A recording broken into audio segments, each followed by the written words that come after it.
Discount carrier Spirit Airlines is in talks with the Trump administration to receive a $500 million rescue package as it faces the threat of liquidation.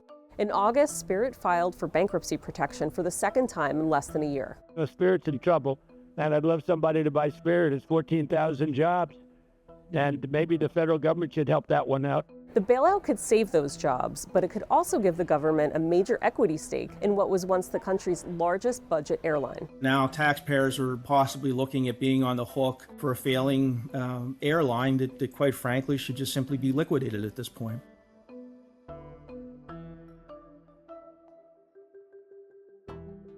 The government's lifeline for Spirit Airlines has some precedent. American carriers received a bailout after 9/11, and automakers and banks received government bailouts during the 2008 financial crisis. More recently, the U.S. airline industry received tens of billions of dollars in taxpayer aid during the pandemic.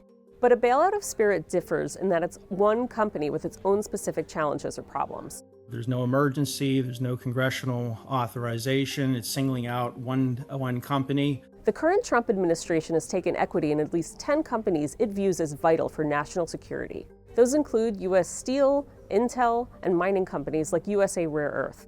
But the president could face political backlash. This one's harder to sell. This could actually hurt him more because of the stink attached with bailing out a loser. Some Republicans on Capitol Hill are against the bailout. Senator Ted Cruz called it a terrible idea.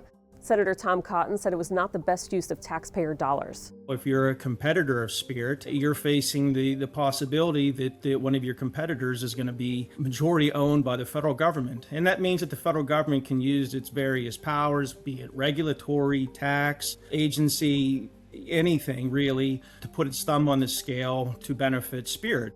But if the Trump administration decides not to bail out Spirit and the carrier collapses, there could be major consequences for budget travelers. The carrier operated more than 51,000 domestic flights last summer alone.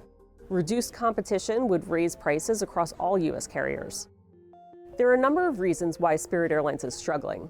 Since the pandemic, the airline has faced shifting consumer tastes to more upmarket products, an engine recall that grounded many of its planes, and a planned acquisition by JetBlue Airways that was blocked by a court 2 years ago. If you take a look at why we're in this situation, Spirit really got held up with, a JetBlue potential merger that was, squashed by the Biden administration. I think that is an issue. The Iran war and the run-up in fuel prices is the last thing the carrier needed. Jet fuel prices have nearly doubled in parts of the U.S. since the start of the Iran war.